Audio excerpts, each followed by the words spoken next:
My name is Kevin Fernandez and welcome to my channel, Gamers Genie. Today, we're going to learn how to play the cooperative animal game, Stuffed Fables. This 2 to 4 player game designed by Jerry Hawthorne and published by Plaid Games. In this game, you take on the role of a stuffy, little stuffed animals owned by a girl who's just getting used to her big girl bed. But, unfortunately, terrors in the night are trying to scare her and give her horrible nightmares. Will you be able to protect her so she can have good dreams and have a great night's rest? Or will she wake up from the terrifying nightmares in panic and fear? Find out as we go to the table and learn how to play Stuffed Fables. Each player chooses a stuffy character and its matching figurine and places 5 stuffing tokens on that character's card right here. So we're going to place that right there with its light side up. Note, if playing the 2-player game, players may choose to control 2 stuffies each. For interpreting rules, a player with 2 stuffies is treated as 2 players with 2 separate turns. Each character has one unique ability that can be used at appropriate timing during their turn, which is right here, this light blue spot right up here. They also have 3 heart abilities that can be used by discarding a heart token. Heart tokens will be awarded to characters as various points in the game. Put all the attribute dice, we got purple, blue, red, green, and yellow, into the dice bag. Then add some stuffing, white dice, and threat, black dice. Shuffle the item cards and form an item deck. Shuffle the lost cards to form a lost deck. Create a face-up pile of boss minion cards, then shuffle the remaining minion cards, as you can see right here, and form a minion deck. When you set up for your first game, you will not have any boss minion cards. Form the sleep deck by doing the following. Shuffle the waking sleep card with 2 random sleep cards and place them face down next to the play area. Shuffle the rest of the sleep cards and place them face down on top of this deck. Place the stuffing, the status cards, which are these, heart tokens, and other such items in easy to reach locations, and I put everything in glass bowls so it can be easy to access, and I'll just place them right over here off camera. For now, place the storybook in the center of the play area and put the sideboard right next to the book. Choose a player to be the first bookkeeper. Give that player the bookmark token. They will take the first turn and play will proceed to the left. Choose a story from the storybook, open it to that story's start page, and read the first section. If this is your first time playing, start with the first story, The Big Girl Bed. Stuffy start space is where the stuffy figures come into play on or adjacent to the start space. And it looks like this right here.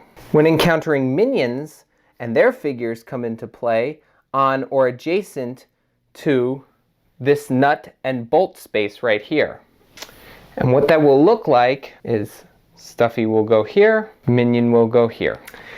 And that completes the setup. For more on setting up your page of your storybook, you can check out pages 6 through 7 of your rulebook. On a player's turn, they do the following steps, 6 steps in order. Draw 5 dice out of the dice bag and place them in front of you. If there are fewer than 5 dice in the bag, draw the remaining dice from the bag, Then move all the dice in the discard pool back to the bag. Then complete your draw. Roll your white die to find stuffing. Each die may be rolled separately or multiple may be rolled together as one roll to achieve a higher roll result. After each roll, if the roll result was equal to or higher than your stuffy's remaining number of stuffing, gain 1 stuffing, then discard the die or dice by moving it to the dice discard pool. So, when you start off, you can either get a 5 or a 6, get the stuffing, add it to your stuffy, and then discard the dice, which we'll put off camera.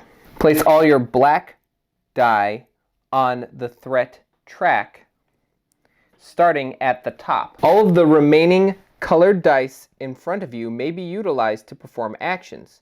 To perform an action, you must spend at least 1 die of the appropriate color.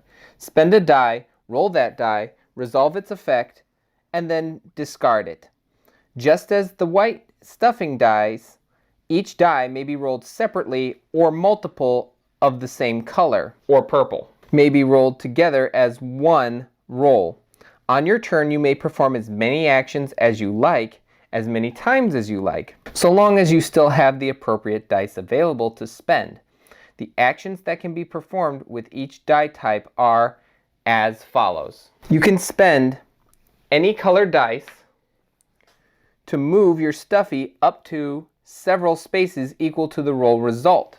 So, 1, 2, 3, 4, 5. Stuffies may be moved diagonal or orthogonally. A stuffy can only move on the grid. A stuffy cannot move on to bracketed spaces. A stuffy may be moved through a space containing another stuffy, but cannot end its movement on that space. A stuffy cannot be moved through a space containing a minion, so can't move through here. A stuffy can only be moved across a solid color line if you use that colored die and or purple dice to move. So if I rolled this purple dice, I can actually come through this green line here and then discard it. Note, solid white lines cannot be crossed because those are walls or barriers. Instead of spending a die, you may reserve it. A reserve die is stored on your stuffy's card right here, so you just place that right there. There is no need to roll a die you are reserving. A reserved die can be spent to defend against damage or can be spent on one of your future turns. You cannot reserve a die if there is already one on your stuffy's card. To encourage a stuffy, choose another player's stuffy to do one of the following. Store one of your dice on that stuffy's card, just as you would with your own stuffy when reserving a die. If that stuffy already has a die stored on its card, discard the previously stored die. Discard any color die to give that stuffy one of your stuffing. Sometimes there is a skill test available to perform. Skill tests have a color and a target difficulty number that are represented like so. Make a yellow perception skill test difficulty 4. If you pass, you go to section 73.3. If you fail, there's no effect. To perform a skill test, you must spend any number of the appropriate colored dice or purple. If your roll result meets or exceeds the target number, resolve the pass effect of the skill test. Otherwise, resolve the fail effect.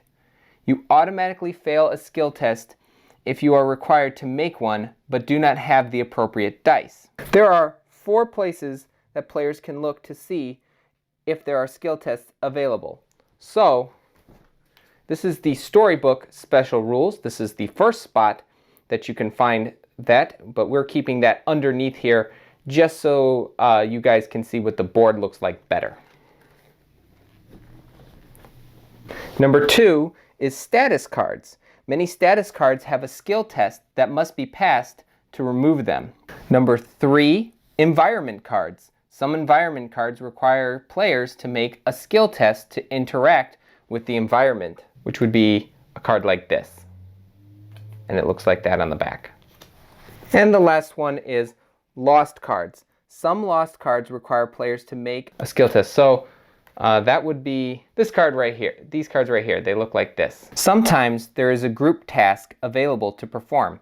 Group tasks are similar to skill tests, except multiple players can contribute on their turns by rolling the appropriate colored dice and placing them on the group track, which is this 1 through 10 space right here. The total of dice on the group test track equals or exceeds the task's target difficulty number. Resolve the task's past effect. Unlike skill tests, group tasks cannot fail. Stuffy can contribute to group tasks from anywhere on the map unless directed otherwise by the storybook. To perform a melee attack, a Stuffy must be equipped with a melee weapon, which looks like this. It's got the orange, but it's supposed to be red. To perform a melee attack, choose a target minion. The target must be in a space adjacent to the attacking Stuffy without any colored lines in between them. Roll any number of red dice. If the roll result meets or exceeds the target minion's defense value, the minion is defeated. Remove it from play by removing its figure and matching minion card. The Stuffy that defeated it receives 1 button. If the target minion was a leader or boss, the Stuffy also receives the Courageous status card. Note, when a minion is defeated, leave the black threat die on the threat track. A ranged attack works just like a melee attack, except the Stuffy must be equipped with a ranged weapon. A ranged attack uses a green die, and the attack may cross solid colored lines, except solid colored white lines, because like I said before, those are walls, to target a minion that is several spaces away from the attacking Stuffy up to the weapon's range. So if my Stuffy was equipped with this, I can actually attack, since it's got a range of 4 right here, I can actually attack this minion as well. When a boss minion is put into play, place dark stuffing tokens equal to the number of Stuffies onto its card. Since there's 2, it looks like this. When a boss would be defeated by an attack, instead remove 1 of the dark stuffing from its card. When it has no dark stuffing on its card, then it is defeated and removed from play. And I'm not going to actually show you what the figure looks like, or even the card, because I don't want to spoil anything for anybody who's going to be playing this game. Most maps have a search icon in the upper right corner of the map along with the target number. To search, spend any number of yellow dice. If your roll result meets or exceeds the target search number, draw an item card. And the search icon looks just like this. So it would be a magnifying glass, and then there would be a number on it. Since this is the first page of the book, there most likely is not that icon. When drawing an item card, accepting party items, you may either equip the card to your Stuffy or trade it to another player, who must immediately equip it to their Stuffy. When drawing a party item, put it into reach of all players. All players can freely use party items, and there's no limit to the number you can have in play. Each Stuffy has 4 equipment slots. You have paws, head, body, and accessory. A Stuffy cannot have 2 items equipped that both have the same equipment slot icon. For example, if Theodora has the letter opener equipped, which would be this card right here, then I can't have these rubber bands equipped either, because it is a paw card. So I'd have to discard that and keep the letter opener, since both cards have a paw icon. You cannot equip both of these items, so Theodora would like to equip the letter opener, but must discard the rubber bands. Various cards and effects can give bonuses to your die rolls. In most cases, these bonuses apply only to the dice of a certain color, so the letter opener only gives it to red dice. In all cases, bonuses are applied after effects that change die results. Purple dice may be used in place of any other attribute die. However, purple dice do not benefit from any bonuses except for those granted specifically to purple dice. Note, a purple die is used in place of another color die. The purple die does not become the other color. You may use the purple die in place of a red die when making a melee attack, a green die when making a ranged attack, a yellow die when doing a search action, and a blue die when making a blue skill test. You may not use a character's ability to reroll purple dice when they only can use with red. So for example, Lumpy's ability allows you to reroll a blue die, but you cannot reroll a purple die in place of that. And you also may not add +1 to purple dice when using them to attack with rubber bands or the letter opener, as it adds 1 to green dice and the letter opener adds 1 to red dice. Discard all your remaining dice, if any, when you're finished with your dice rolls. We'll just put them off to the side. If there are minions in play and the number of dice on the threat track equals or exceeds the number of minions in play, the minions take their turn. So for example, let's say we had another black die on our threat track. The minions now have to take their turn. If there are no minions in play and the number of dice on the threat track equals or exceeds the number of stuffies that is in play, resolve these actions in order. So number 1, you resolve the surge effect on the current page of the storybook, and I showed you where you can find that. If the surge resulted in minions coming into play, the minions will immediately take a minion turn. Number 3, discard all dice from the threat track. And number 4, take all the dice that you used this turn and put them back in the dice bag. After the check threat step as a possible minion turn, continue with the next player's turn, the player to the left of the current player. However, if there is a minion, then you start their turn, starting with the minion at the top of the minion column. So it would be this one right here. Minions are activated one at a time until each minion in play has been activated once. To activate a minion, do the following in order. Take the die off the threat track, like we showed you previously, and roll it. So, there we go. Match the number result to an action on the minion's card. That action will determine the minion's speed, range, strength for the activation, as well as any special rules that apply during the action. So we rolled a 1, which means that we have to do rush. And there is no special ability for that specific power. It's just you have a range of 1 and an attack power of 4, so that would be that. Move the minion by the following steps. If the minion is adjacent to a stuffy, do not move it. It's not. Otherwise, move the minion towards the nearest stuffy, the stuffy that would require the least amount of movement to become adjacent to. So for this one, you'd have to move it 1, 2, 3. And then this one would go 1, 2, 3, 4. Until it becomes adjacent to that stuffy, or until has moved several spaces equal to its speed, whichever comes first. If multiple stuffies are equally close, the current bookkeeper decides which of those stuffies the minion will move toward. Minions can move across solid colored lines, except for white lines, because once again, those are walls, without penalty. Determine which stuffy the minion will target for an attack by the following steps. Step number 1. If there are no stuffies within a minion's range, it will not attack.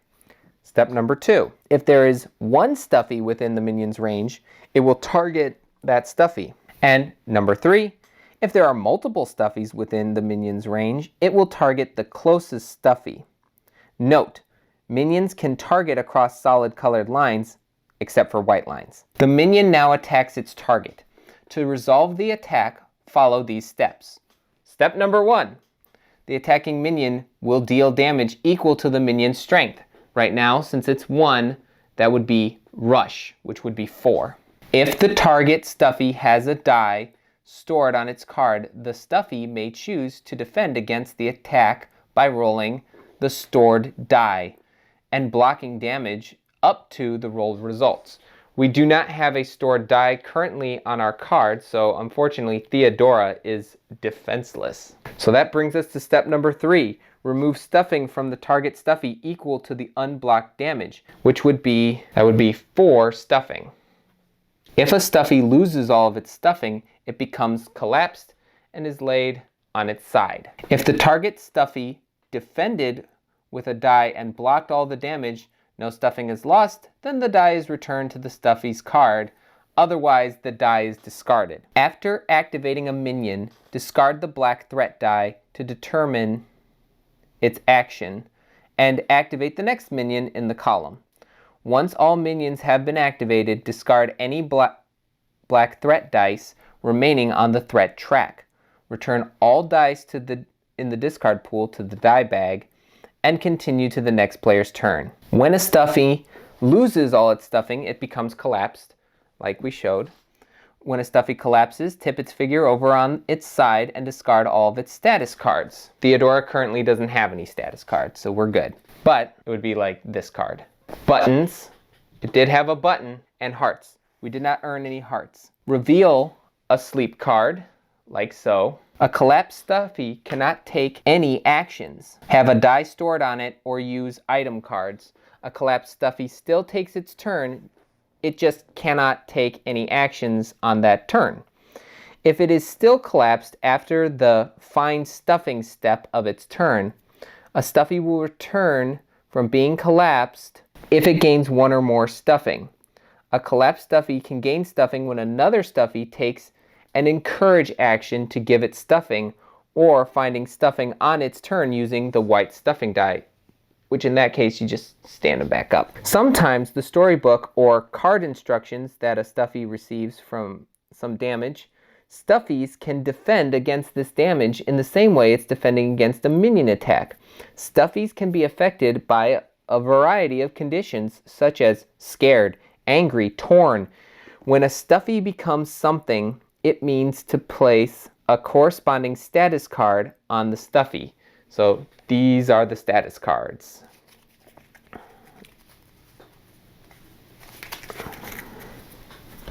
Ergo, when a stuffy becomes worried, place a worried status card on it.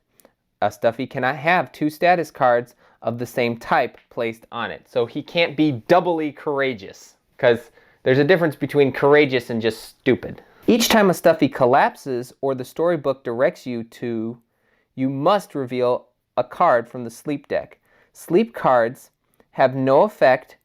Restless cards may have an effect if one is described on the sidebar of the current storybook page, which I showed you where that is. If the waking card is revealed, this card right here, players no longer reveal sleep cards when directed to. The waking ending will trigger instead of the asleep ending if the stuffies win. When a stuffy defeats a minion, that stuffy will gain a button. The game will direct players on when buttons can be spent. When a button is spent, it is returned to the supply. At times, the game will direct players to gain a heart. And no, it's not from an all-powerful wizard.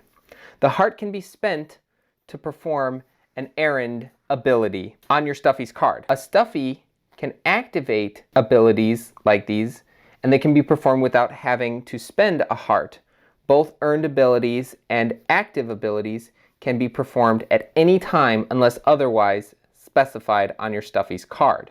When a heart is spent, it is returned to the supply, as all other things are. If all stuffies are collapsed at the same time, the players lose. The players win if the stuffies are successful in their quest as directed by the storybook. Check the back cover of the book to find where the story goes next in your adventure. There's a table of contents right here. And that's all you need to know to play Stuffed Fables. If you have any questions about this game, please put it in the comments below and I'll get to it as soon as possible. If you like this video, give it a thumbs up. Also, hit that subscribe button and ring that notification bell to be notified for videos just like these. If you're really enjoying this channel as a whole, consider becoming a Patreon supporter where you can get early access to how to play videos just like this one. I want to thank my current Patreon supporters for supporting this channel. It means a lot to us and it helps us do what we do. Be on the lookout for our upcoming gameplay video on Stuffed Fables. But until then, thanks for the views.